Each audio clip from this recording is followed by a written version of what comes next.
Howdy boys and girls, this is Jeremy from the CustomGeek.com here, and here we have a ray gun. And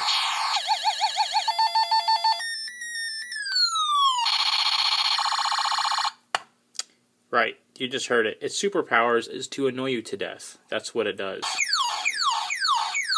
I love my mother-in-law, but I think she bought this for our kids. And so I have 3 boys, very rambunctious, very into guns, and so what we're going to do is we're going to modify this, and we're going to make it a little less noisy and a little bit more blinky. You can see there's 2 LEDs. There's one up here and there's one in the middle here. So, without further ado, let's take this thing apart and see what makes it tick, and then make it tick another way.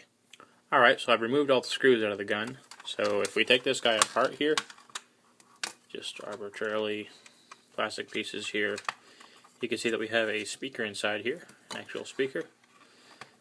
We have a battery cover, some nice generic batteries, we'll leave those right in there. And then we have these end caps here. We'll take these guys off.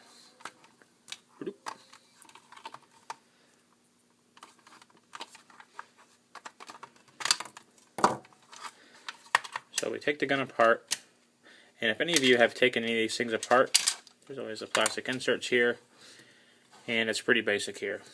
We have the batteries, we have the speaker, we have a few LEDs, and we have the magic board. And if we take the magic board off, if we take the magic board off, what we will see, I'm guessing, I haven't done this yet, is we'll see the famous blob of epoxy, the mystery chip.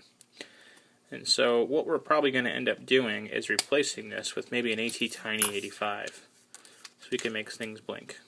Yes, there it is, the magic epoxy chip. And so instead of trying to reverse engineer this guy here, what we're going to do is just replace this. We'll use the trigger input, we'll use the power. We'll probably put some brighter LEDs in there to do some more stuff. So let's make it blinky. Hey guys, just wanted to mention I'm using an AT-Tiny on this project here, an alternative to the Atmega 328s that I always use. And I'm using an Arduino Uno as an in-circuit serial programmer.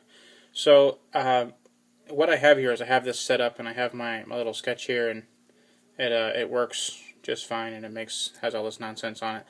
Now, if I want to program this, when I hit program, you'll see that the sketch resets, and I get an error on my Arduino IDE, and the reason is because these LEDs are pulling too much, and it interferes with the programming. So if you take the ground of those and just disconnect it, now when you program them, you can see that it'll program very happily, and with the ground disconnected. So program it, and then when it gets done, you can go ahead and connect the ground back up, and then that way, when you hit your trigger here, it'll do all the things. I disconnected the speaker because I was annoying myself.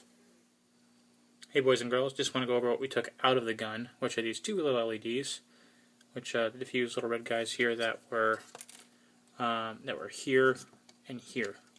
So we'll get to the gun in a little bit, but I wanted to show you this chip here. I don't know if this camera will focus this close here. This is maybe.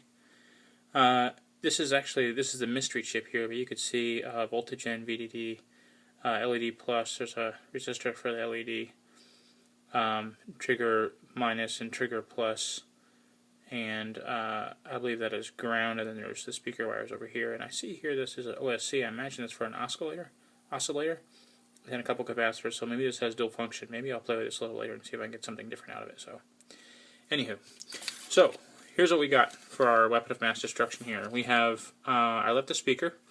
We still have the same speaker on top of the battery compartment. I pulled the part of the trigger high with a 10K resistor. I replaced our mystery board with an AT-Tiny 85, and then basically just wired LEDs. There's 2 orange LEDs here, and then there's 2 blue LEDs around the orange LEDs, and then there's a red LED in the tip here. So now, if we pull the trigger here, what we get is noise, but quieter noise, and as soon as you let go of the trigger, the noise stops. And then, of course, we have the red ray of death on the end of the nose, and then we have the nuclear-powered cell, which powers the whole thing, obviously glowing blue and orange, so it's nuclear-powered. Everyone knows that.